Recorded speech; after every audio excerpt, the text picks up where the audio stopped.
काल से समुद्र ने दिए ऐसे अवसर, ऐसी चुनौतियां जिन्होंने बदला इतिहास। समुद्र से उठी परिवर्तन की हर लहर, पीढ़ी दर पीढ़ी समुद्र से ही होती है हर शुरुआत। उदार दृष्टि, चुभती नजर,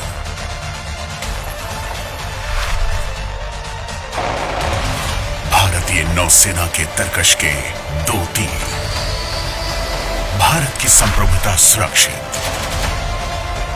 खतरों का पर्दाफाश, साझेदारों की मदद,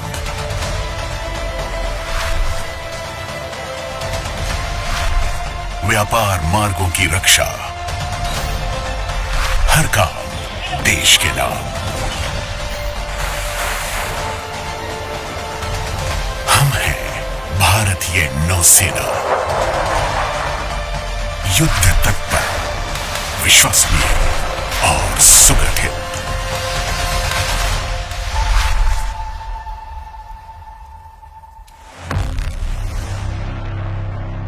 ठीक 49 वर्ष पहले हमें मौका मिला राष्ट्र सेवा का, एक समुद्र सेना शक्ति के रूप में।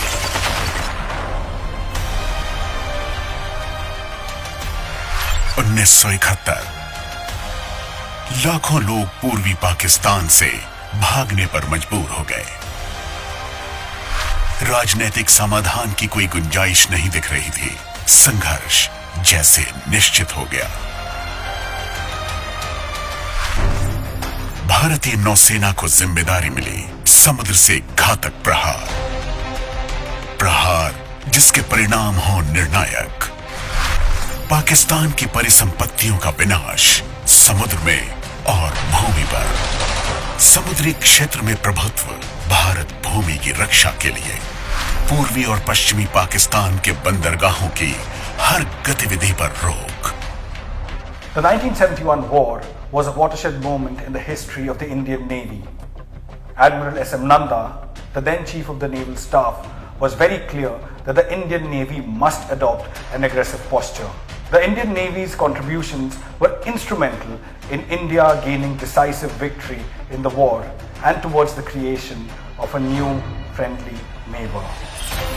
4 दिसंबर 1971 की रात शुरुआत हुई मिसाइल बोट्स द्वारा कराची पर अचानक एक साहसिक प्रहार।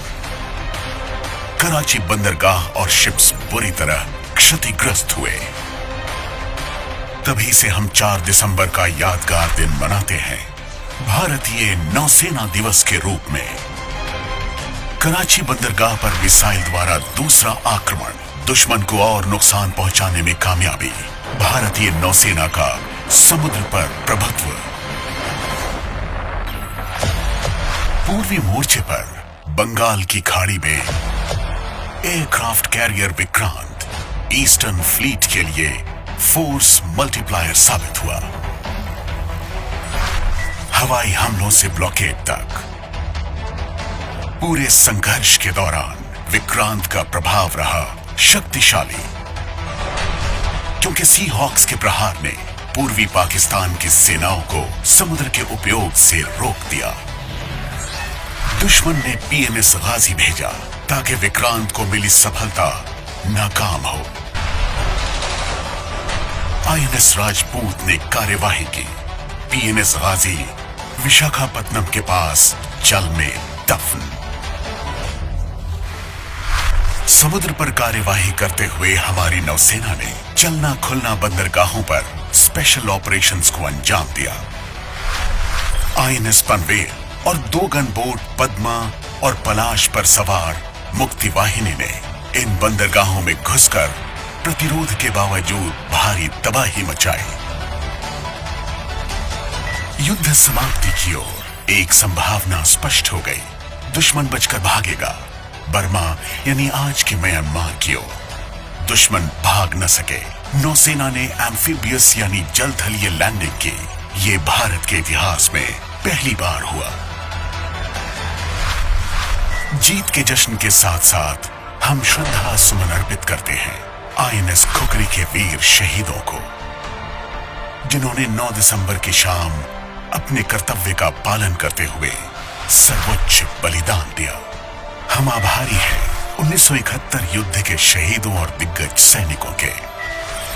शुरुआत होती है जश्न की, हमारी जीत का स्वर्णिम विजय वर्ष और भारतीय नौसेना की निर्णायक भूमिका।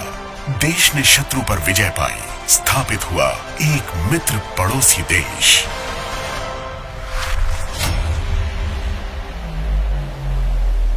आज भी राष्ट्र सेवा को समर्पण, परंपरागत और नई चुनौतियों से जूझने, उन पर विजय पाने का जज्बा नौसेना की पहचान है। जैसे ही उत्तरी सीमा पर तनाव बढ़ा, नौसेना ने हर स्थिति के लिए तैयारी और तैनाती बढ़ा दी।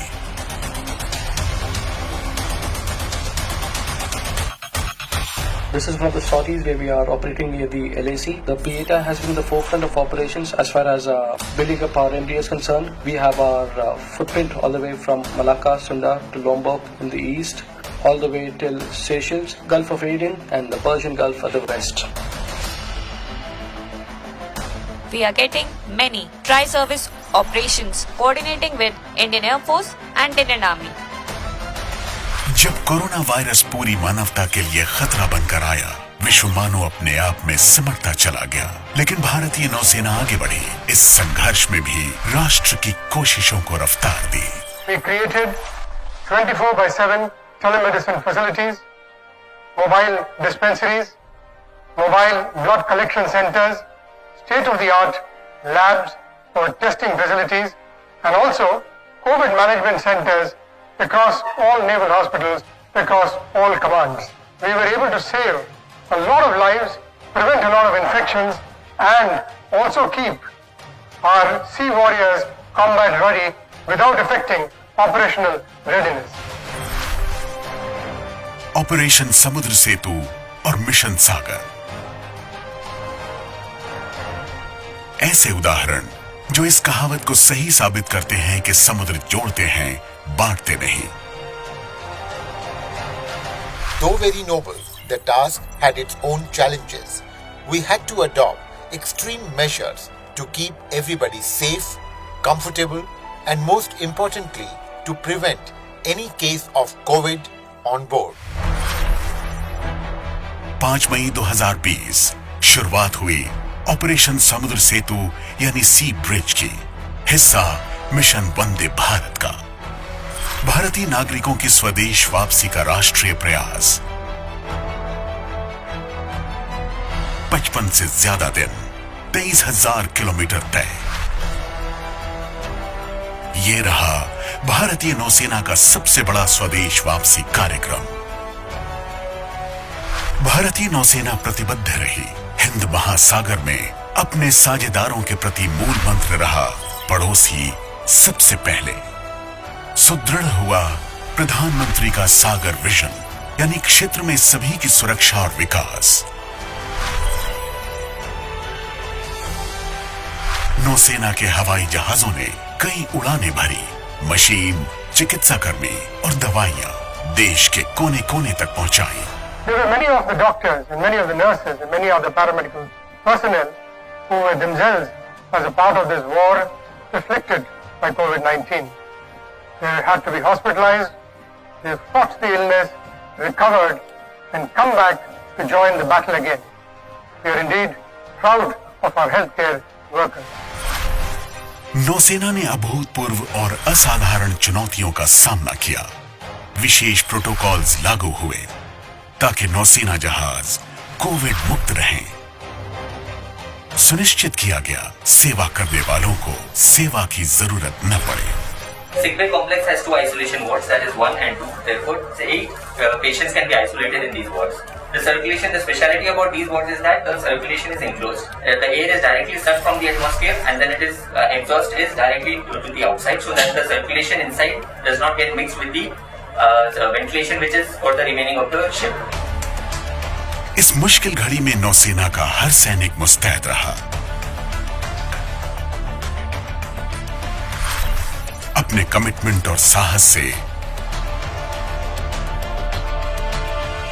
नई नई खोज की,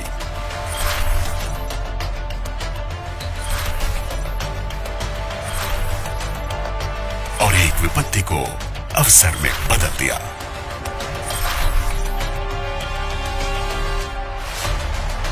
महामारी के बावजूद नौसेना के जहाज तैनात रहे। भारतीय हितों की सुरक्षा और विश्व की समुद्री शक्तियों के साथ साझेदारी में सफलता मिली नौसेना को। हमारी ऑपरेशनल तैयारी महासागर को शांतिपूर्ण रखती है, विकास के लिए मुक्त समुद्री मार्गों का समर्थन करती है। 24वीं मालाबार नेवल एक्सरसाइज बंगाल की खाड़ी और अरब सागर में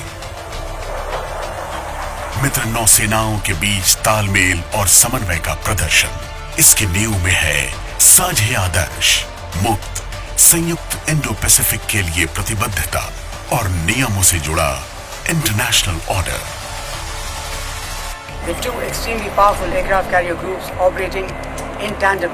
This edition of the exercise saw interaction of various kinds, ranging from complex air-to-air maneuvers between the jets that operated from the deck of Vikramaditya and those that operated from USS Nimitz. We fight as we train, in which we interact with the modern navies, with the air arm, and we revise our procedures, revisit our SOPs, and finally we can very proudly say that we are completely interoperable. We also been involved in advanced coordinated anti-submarine exercises, underway replenishment, anti-air firing, and lot of surface firing exercises. Since we have been exercising with these navies for some time, there is a good sense of comfort level and high degree of interoperability. As we spend more time at sea doing advanced level of exercises, a level operating together for a common goal will only get better in the years to come. Bharat और Japan की नौसेनाओं ने Malacca straits के नजदीक अभ्यास किया। भारतीय नौसेना ने अभ्यास किया मित्र नौसेनाओं के साथ Bangladesh, Indonesia, Myanmar, Oman, Russia, Singapore, Sri Lanka और थाईलैंड। श्रीलंका का उत्तरी तट 2,70,000 टन तेल से लदे मर्चेंट शिप न्यू डायमंड में आग लग गई। भारतीय नौसेना तुरंत पहुंची लपटों को बुझाने में मदद के लिए। एक पसंदीदा साझेदार के रूप में उभरी है भारतीय नौसेना।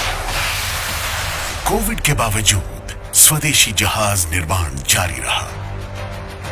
मकसद भारत आत्मनिर्भर बने, अर्थव्यवस्था भी आगे बढ़े। INLCU L57 नौसेना में कमीशन हुआ। स्थान पोर्ट ब्लेयर। एक जल स्थलीय यानी एम्फिबियस जहाज सेना की टुकड़ियों और मशीनों को जहाज से तट तक लाने के लिए। INS कवरत्ती चौथी देश में बनी anti submarine warfare stealth corvette commission हुई। ये है एक युद्ध तैयार प्लेटफॉर्म। वागीर लॉन्च हुई। देश में बनने वाली 6 में से 5वीं कलवरी क्लास पनडुब्बी। देश में बना पहला विमान वाहक बेसिन ट्रायल्स से गुजरा। बहुत जल्द ये तैयार होगा समुद्र ट्रायल्स के लिए। Design and construction of aircraft carriers, because of their scale, complexities, and legacy experience, is immensely challenging. The maiden attempt of Indian Navy to indigenously design and build an aircraft carrier therefore assumes special significance. With more than 78% of the equipment and material being sourced from indigenous suppliers, IAC is a true reflection of Prime Minister's vision of Atmanirbhar Bharat. IAC has completed trials of equipment and systems in harbour and is now being readied for sea trials.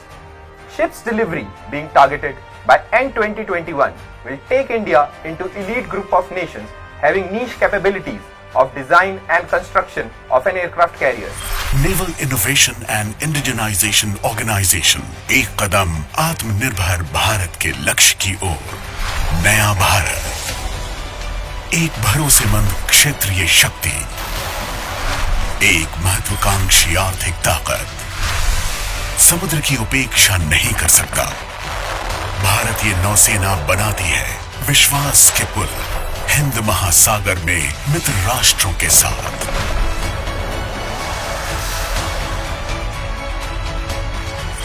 रखती है पैनी नजर राष्ट्रीय सुरक्षा से जुड़े हर पहलू पर। आगे बढ़ते हुए भारत को दोस्तों के लिए दोस्त, दुश्मनों के लिए कट्टर दुश्मन बनना होगा। हम नहीं भूल सकते, समुद्र से ही होती है हर शुरुआत।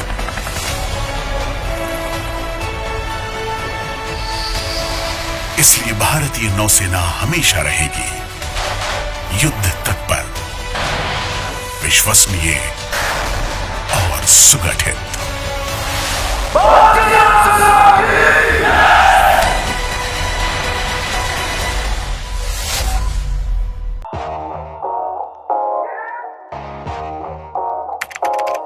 अगर आपने सेंचुरियन डिफेंस एकेडमी के YouTube चैनल को सब्सक्राइब नहीं किया है तो अभी सब्सक्राइब करें और बेल आइकन दबाएं ताकि लेटेस्ट नोटिफिकेशंस आपके पास में सबसे पहले पहुंचे।